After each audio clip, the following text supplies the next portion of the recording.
अस्सलाम वालेकुम स्टूडेंट्स, कैसे हैं आप सब। उम्मीद करता हूँ कि आप सब लोग ठीक होंगे। आज स्टूडेंट्स मैं फ़र्स्ट ईयर के स्टूडेंट्स के लिए लेकर आया हूँ एक तोहफ़ा।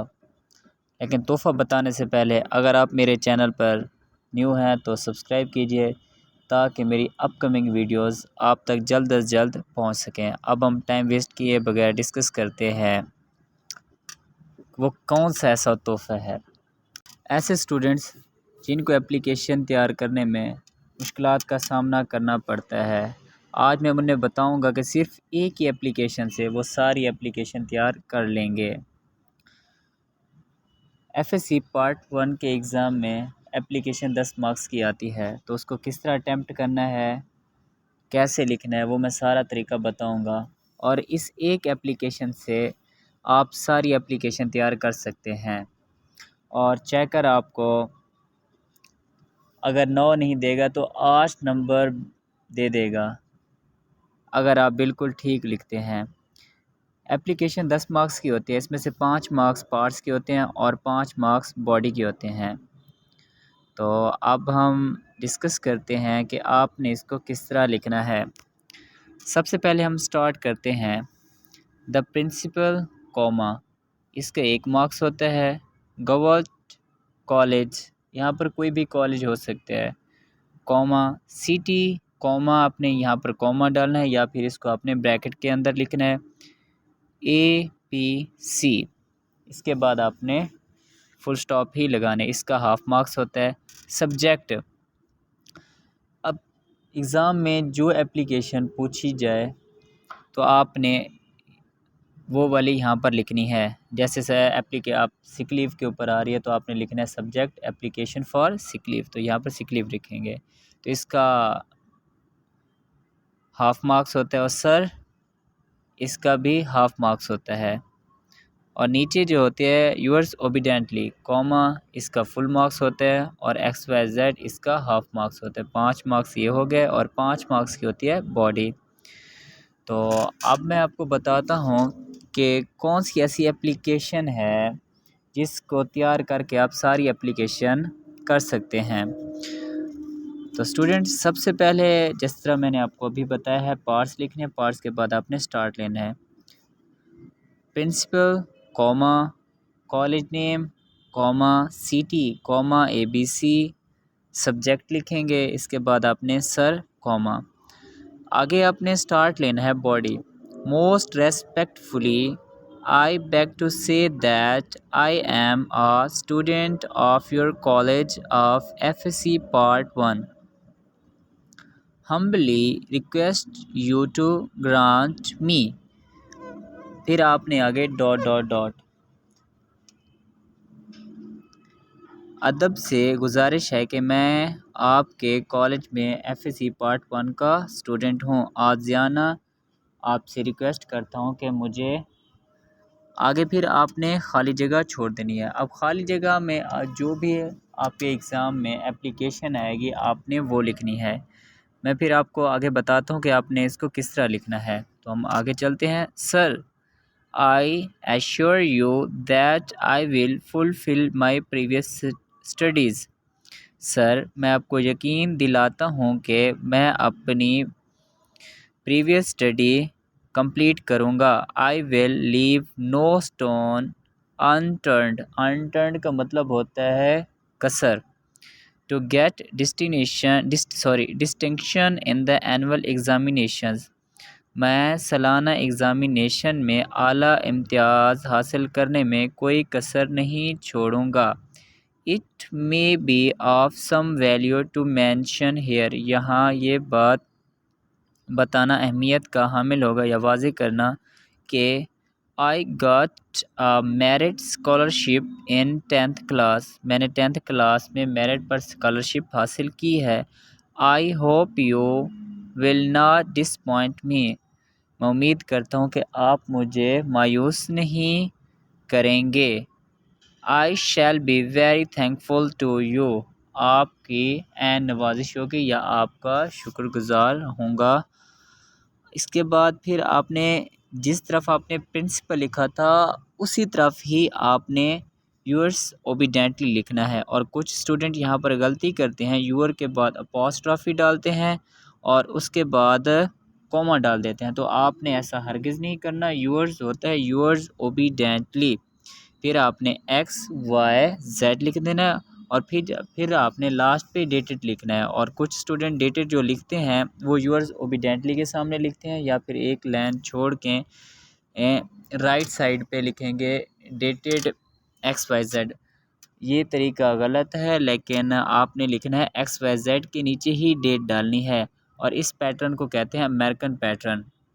और हमारा ये जो पंजाब बोर्ड है ये अमेरिकन पैटर्न को ही फॉलो करता है। उम्मीद करता हूँ कि स्टूडेंट्स आपको ये समझ आई होगी। अब हम चलते हैं कि आप आगे किस तरह लिखेंगे।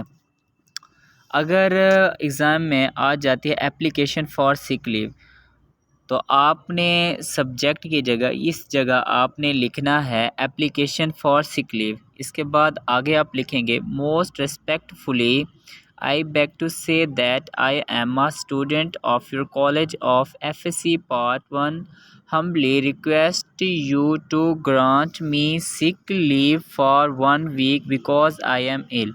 उसके बाद फिर आपने लिखना है sir I assure you that I will fulfil my previous studies, यानी कि जैसे मैं आपको पहले बता चुका, आपने भी ये पूरी दोबारा से लिख देनी है। अगर एप्लीकेशन आ जाती है application for urgent piece of work, ये भी उसी तरह है। सब्जेक्ट में लिखना है application for urgent piece of work और फिर आपने grant me leave for 1 day because I have an urgent piece of work at home. अच्छा जी, अगर एग्ज़ाम में एप्लीकेशन पूछी जाती है एप्लीकेशन फॉर करैक्टर सर्टिफिकेट, तब भी आपने क्या लिखनी है, सब्जेक्ट में आप लिखेंगे एप्लीकेशन फॉर करैक्टर सर्टिफिकेट और ग्रांट मी के बाद आप लिखेंगे character certificate because I am to take admission in the medical college, या अगर आप इंजीनियर में लेना चाहते हैं तो इंजीनियरिंग कॉलेज लिख देंगे। किसी भी कॉलेज का नेम लिख देंगे जहां पर आप एडमिशन लेना चाहते हैं। अगर आपसे एप्लीकेशन एग्ज़ाम में पूछी जाती है एप्लीकेशन फॉर री एडमिशन, तब आप क्या करेंगे, सब्जेक्ट में लिखेंगे एप्लीकेशन फॉर री एडमिशन और उसके बाद ग्रांट मी के बाद आप लिखेंगे permission for readmission because I want to continue my studies. उसके बाद जैसे लिखी हुई है वैसे की वैसे आप लिख देंगे sir as I assure you that I fulfil my previous studies. अच्छा, नेक्स्ट है एप्लीकेशन फॉर फ़ी कंसेशन। अगर आपसे पूछी जाती है एप्लीकेशन फॉर फ़ी कंसेशन, तब भी आपने सब्जेक्ट में लिखना है एप्लीकेशन फॉर फ़ी कंसेशन और ग्रांट मी के बाद आपने लिखना है students full fee concession because my father is a very poor man and his income is very low. इसके बाद students application for remission of fine, और ये वेरी इम्पॉर्टेंट एप्लीकेशन है अकॉर्डिंग टू पंजाब बोर्ड। आप इसको वैसे भी अच्छी तरह तैयार कर लें क्योंकि ये बहुत बार एग्ज़ाम में आ चुकी है, चाहे वो लाहौर बोर्ड हो, सहीवाल हो, DG खां हो, जितने भी बोर्ड हैं पंजाब के, सब में ये वाले बहुत टाइम्स ये आ चुकी है। तो आपने सब्जेक्ट में लिखना है application for remission of fine और उसके बाद आपने नीचे लिखना है ग्रांट मी के बाद remission of fine because my father is a very poor man and his income is very low. तो नेक्स्ट एप्लीकेशन है एप्लीकेशन फॉर स्कॉलरशिप्स। अगर स्कॉलरशिप की एप्लीकेशन आती है तो आपने सब्जेक्ट में लिखना एप्लीकेशन फॉर स्कॉलरशिप, उसके बाद ग्रांट मी के बाद आप लिखें grant me scholarship because my father is a very poor man and his income is very low. अब देखिए application for fee concession, application for remission of fine and application for scholarship ये बिल्कुल same ही है, सिर्फ इसमें थोड़ी सी एक दो वर्ड चेंज है, स्कॉलरशिप, रिमिशन और फुल फ़ी कंसेशन, बाकी बिल्कुल सेम ही है। तो आप इस तरह लिख सकते हैं। इसके बाद नेक्स्ट है application for change of subject, आपने इसको किस तरह लिखना है, सब्जेक्ट में लिखेंगे application for change of subject, और इसके बाद ग्रांट मी के बाद आप लिखेंगे grant me permission to change my subjects because I could develop no interest in this subject. Next application है application for college leaving certificates.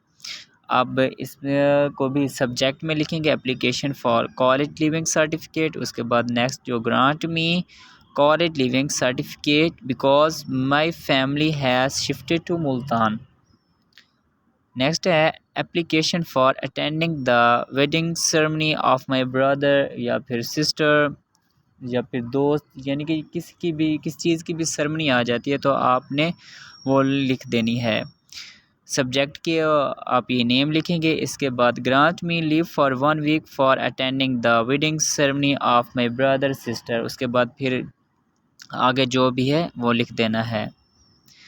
Next है application for apologise misbehaving, तो सब्जेक्ट में आप ये लिखेंगे एप्लीकेशन फॉर अपोलोजाइज मिसबिहेविंग या apologising misbehaviour, और grant me के बाद आप लिखेंगे pardon for my misbehaviour with one of my teacher.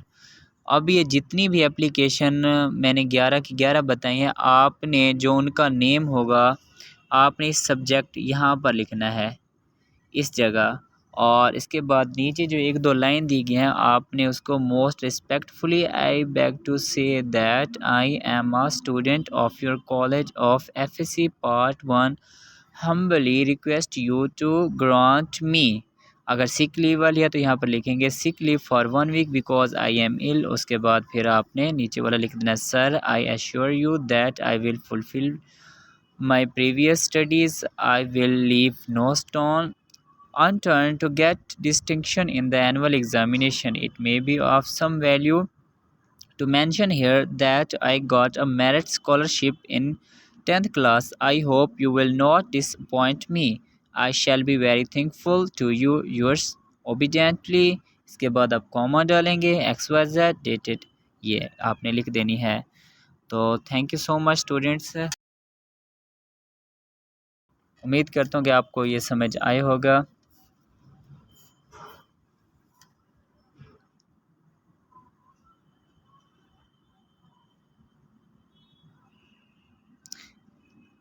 अगर आपका किसी भी तरह का कोई क्वेश्चन हो तो आप कमेंट कीजिए, इंशाल्लाह बहुत जल्द उसके ऊपर वीडियो अपलोड कर दूंगा।